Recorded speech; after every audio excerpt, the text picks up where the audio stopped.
Assalamualaikum warahmatullahi wabarakatuh. Perkenalkan, nama saya Rafli Enggar Jarso, mahasiswa di 3 Sistem Informasi UPN Veteran Jakarta dengan NIM 24 1050 1067. Dan di video kali ini saya akan menjelaskan tugas akhir mata kuliah metode penulisan tugas akhir dengan judul Pengembangan Panduan Interaktif Aksesibilitas Web sebagai media edukasi inklusif berbahasa Indonesia untuk pengembang, desainer, dan masyarakat umum dalam mewujudkan kesetaraan akses digital. Latar belakang dan urgensi yang dibawa dalam topik ini yaitu kesenjangan akses digital. Jutaan penyandang disabilitas di Indonesia berpotensi terhambat dalam mengakses layanan digital pemerintah maupun publik. Audit pelanggaran 2025. 34 website Pemprov Indonesia memiliki total 2088 pelanggaran aksesibilitas akibat rendahnya literasi pengembang. Kendala referensi web Content Accessibility Guideline, dokumentasi resmi dari W3C didominasi bahasa Inggris formal teknis yang sangat sulit dipahami non-spesialis. Kemudian solusinya yang ingin disampaikan dalam presentasi ini, diperlukan media panduan interaktif berbahasa Indonesia, plain language atau bahasa simple, dengan simulasi kode iteratif dan kuis. Rumusan dan batasan masalah. Jadi rumusan masalah yang dibawa, bagaimana kondisi dan kualitas platform website Indonesia saat ini. Bagaimana merancang web panduan WCAG 2.2 yang intuitif dan inklusif. Fitur interaktif apa saja yang krusial untuk meningkatkan pemahaman. Sejauh mana sistem meningkatkan pemahaman diuji via SUS and quiz. Kemudian batasan masalahnya fokus pada WCAG 2.2 level A dan double A atau POR.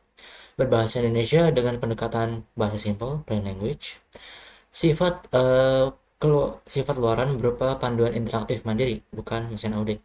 Pengujian dengan responden beragam latar belakang. Tujuannya dan manfaat penelitian ini yaitu mengembangkan platform panduan aksesibilitas WCAG 2.2 berbahasa Indonesia yang interaktif seperti WikiHow, dilengkapi contoh kode, checklist mandiri, dan kuis pemahaman. Manfaat untuk masyarakat, meningkatkan kesadaran dan kecakapan literasi digital inklusif bagi pengembang web pemula, desainer UI UX, dan staf instansi pemerintah di Indonesia secara merata. Kontribusi terhadap Sustainable Development Goals-nya menyokong SDGs nomor 4, pendidikan berkualitas atau quality education yang inklusif, serta SDGs nomor 10, berkurangnya kesenjangan, reduce inequalities, dengan mencetak pengembangan web yang peka disabilitas. Solusi yang ditawarkan, akses terbuka dan inklusif, sistem berbasis web tanpa sistem login rumit, dirancang ramah keyboard dan kompatibel penuh dengan screen reader atau accessibility feature.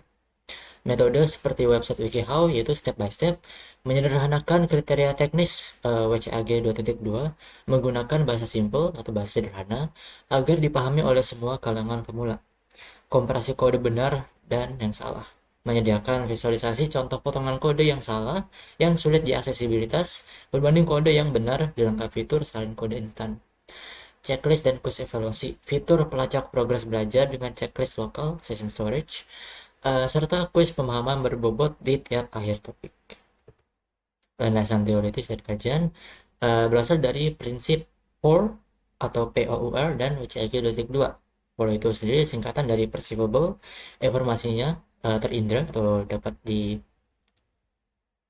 atau dapat dicerna, operable, dapat dioperasikan, understandable, mudah dipahami, robust, compatible, teknologi asistif. Plain language dan WikiHow, bahasa yang simple dan pengembangan yang berbasis website WikiHow, menghindari penggunaan jargon rumit, menyajikan petunjuk langkah demi langkah, serta menghadirkan contoh kode interaktif benar versus salah yang visual. Sistem usability scale, metode kuesioner dengan mengukur kegunaan atau usability system dengan target nilai kelayakan minimal adalah 70. Alat dan bahan penelitian, perangkat keras, ya, laptop atau komputer dengan spesifikasi berikut, smartphone, Android atau iOS. Untuk pengujian responsivitas tampilan mobile, perangkat lunak atau pengembangan ya VS Code sebagai Integrated Development Environment, bahasa headset HTML, CSS, JavaScript, dan software Git dan GitHub untuk penyebaran atau distribusi. Figma untuk perancangan website mockup. Metode pengembangan menggunakan sistem prototype. Alasannya, kebutuhan pengguna dari semua kalangan sangat beragam dan sulit diprediksi secara instan di awal. Metode prototype memungkinkan iterasi cepat berbasis umpan balik atau feedback nyata dari responden. 8. Eksekusi terstruktur, yaitu pertama, studi literatur dan benchmarking. Meneliti atau mempelajari standar WCAG 2.2 dan menganalisis celah atau gap platform yang sudah ada di Indonesia saat ini. Analisis pengguna dan persona, wawancara calon pengguna, itu mahasiswa, user biasa, masyarakat, developer freelance, staf instansi, perancangan pengguna dan persona, perancangan arsitektur informasi, menyusun peta konten menggunakan template berbasis tugas text based. Yang keempat, perancangan UI UX, pembuatan wireframe dan draft design inklusif di Figma. Pengembangan sistem, implementasi teknis menggunakan HTML, CSS, dan JavaScript. Pengujian aksesibilitas internal, audit mandiri menggunakan XDevTools dan NFDA. Evaluasi pengguna, pengujian kegunaan usability dengan instrumen SUS, dari pengukuran delta pemahaman melalui quiz. Yang terakhir, iterasi dan finalisasi, perbaikan sistem berdasarkan skor target SUS. Metodologi pengembangan prototipe-nya, satu, studi literatur, yaitu benchmarking platform Ally atau A11Y Global dan analisis gap Ally lokal berbahasa Indonesia. Analisis dan persona, pembuatan profil target pengguna, mahasiswa, dev, staf instansi guna menyusun bahasa, desain dan implementasi, Figma, Lo-Fi, Hi-Fi, coding, vanilla HTML, CSS dan JavaScript, integrasi storage lokal, evaluasi dan pengujian, evaluasi aksesibilitas web mandiri, XDevTools, dilanjutkan dengan tes SUS dan quiz mandiri. Analisis kebutuhan pieces. Di masa performance yang saat ini, pengguna harus membuka banyak tab atau sumber berbeda, proses lambat dan tidak efisien. Kebutuhan sistem web standar baru, seluruh materi terpusat dalam suatu platform atau web. Waktu belajar per kriteria singkatnya lebih singkat atau kurang dari 5 menit. Information yang saat ini teoritis, bahasa Inggris formal yang kaku, serta minim contoh kode siap pakai yang ingin dicapai, penulisan dengan plain language, contoh kode benar versus salah yang interaktif. Ekonomik saat ini sumber terbatas dan akses banyak berbayar membuatnya tidak terjangkau. Tujuannya yang ingin dicapai, platform sepenuhnya gratis dan open access atau open source, tidak memerlukan registrasi, dapat diakses dari perangkat apapun.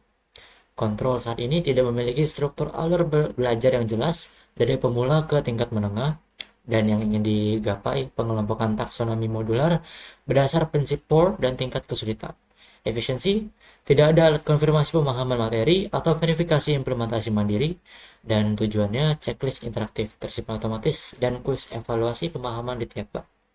Service, tidak memiliki sistem feedback dan komunitas, dan tujuan yang ingin dicapai, tersedia akses service dan feedback terhadap developer.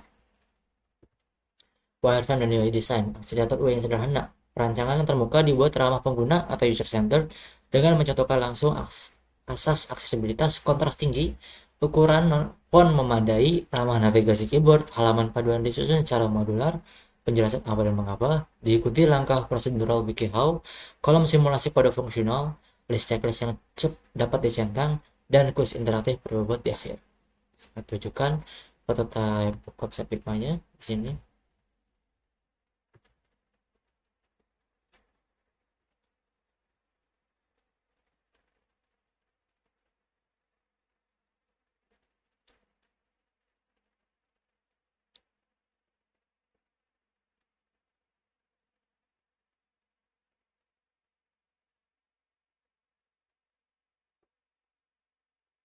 Baik, ini adalah halaman utama dari Ally Edu atau A11Y Edu. Di bagian beranda ada hero card di atas menjelaskan apa itu aksesibilitas web, penjelasannya, terus ada tombol dari sini. Ini data statistik tentang akses disabilitas untuk web konten saat ini di Indonesia. Prinsip dasar POR sebagai landasan teori yang ingin menjadi patokan. Kemudian ada bagian bawah feedback, bantuan, kebijakan. Kemudian kita ke checklist. Sini ada POR principle atau kayak pedoman POR yang dijelaskan lebih detail, bisa di print, dan ini ada bisa dibilang semacam modul pembelajaran dari bab 1 dan seterusnya. receivable, ada deskripsi singkat, statusnya bagaimana, operable seperti apa, dan seterusnya. Aplikasi keyboard, ada tingkatan kesulitan pembelajaran atau materi, langkah, demo interaktif dengan kode yang bagus dan kode yang salah, checklist kayak quiz, bagaimana apakah mereka sudah paham.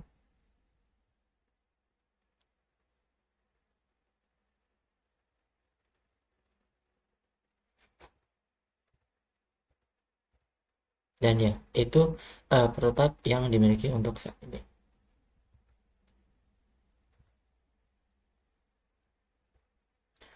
Analisis cost benefit proyek, komponen evaluasi kelayakan waktu riset mandiri, kondisi tanpa web panduan 8-12 jam proyek, sumber tersebar dan bahasa asing. Kondisi dengan web panduan yang baru 1-2 jam atau proyek sistematis dalam bahasa Indonesia. Biaya pelatihan eksternal sebelumnya mungkin bisa memakan biaya 500-2 juta per orang. Setelah ini diharapkan bisa gratis, kayak open access tanpa login. Tingkat kesalahan aksesibilitas sebelumnya tinggi, rata-rata di atas 60. Setelah ini diharapkan rendah atau di bawah 20. Biaya remediasi pasca rilis, ini bisa dibilang kayak suatu bug atau feedback yang mungkin harus diubah. Sebelumnya bisa berkisar 15-30 juta per proyek. Dengan web panduan ini berharap bisa ditekan jadi 3-8 untuk pemilik proyek web ke depannya. Estimasi penghematan finansial 20-40 setiap pengembang atau per tahun.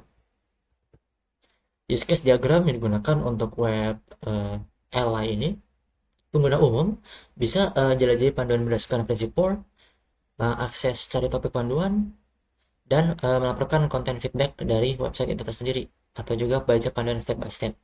Kemudian mereka bisa mengajukan kuis pemahaman. Sementara admin sendiri dia mengelola kontennya dan menerima laporan konten yang disubmit oleh user. Sequence diagram di sini ada browser, web server, content database, syntax highlighter, dan quiz engine. Pengguna memilih topik panduan, mendapatkan panduan topik dari web server, kemudian mereka bisa mencari konten dari database yang kemudian diberikan, kemudian juga bisa mencoba interaktif kode yang betul dan yang salah dari syntax highlighter. Kemudian kembali lagi ke browser, pengguna membaca dan berinteraksi dengan konten-konten yang disediakan. Klik istilah teknis bergaris bawah untuk melakukan kuis evaluasi pemahaman tentang checklist verifikasi, simak satu decision storage untuk menyimpan progres pembelajaran mereka, mulai kuis pemahaman, mendapatkan kuis topik, query ataupun jalan tentang soal kuis, menerima soal, kemudian mensubmit jawaban, evaluasi jawaban dari engine kuisnya, kemudian didapat skor, tampilan hasil, dan penjelasan. Manajemen risiko utama. Yang pertama, panduan dinilai terlalu teknis bagi pemula non-IT, informasi teknologi. Dampaknya tinggi, levelnya juga tinggi. Strateginya, gunakan standar bahasa yang lumayan simple. Meminimalisasi atau meminimalisir bahasa teknikal dan lakukan uji keterbacaan berkala. Yang kedua, kesulitan rekrutmen sampel pengujian SUS atau survei. Sedang, dampaknya levelnya juga sedang. Kolaborasi dengan komunitas-komunitas, komunitas prodi, UKM, organisasi eksternal, dan komunitas teknologi daring. Yang ketiga, platform web panduan justru tidak aksesibel, dampaknya sangat tinggi, levelnya sedang. Perlu dilakukan audit internal mandiri secara ketat, akses DevTools dan screen reader sebelum diuji ke user. Yang keempat, perubahan standar WCAG selama riset, dampaknya sedang, levelnya rendah. Rancang basis data konten secara modular untuk mempermudah pembaruan tanpa mengubah kode inti. Kesimpulan dan saran. Kesimpulan dari perancangan urgensi nyatanya, sumber belajar WCAG 2.2 berbahasa Indonesia yang terstruktur dan interaktif untuk semua kalangan masih sangat terbatas. Solusinya, sistem yang dirancang menyediakan panduan step by step, contoh pandu komparatif, checklist praktis, dan kuis pemahaman mandiri.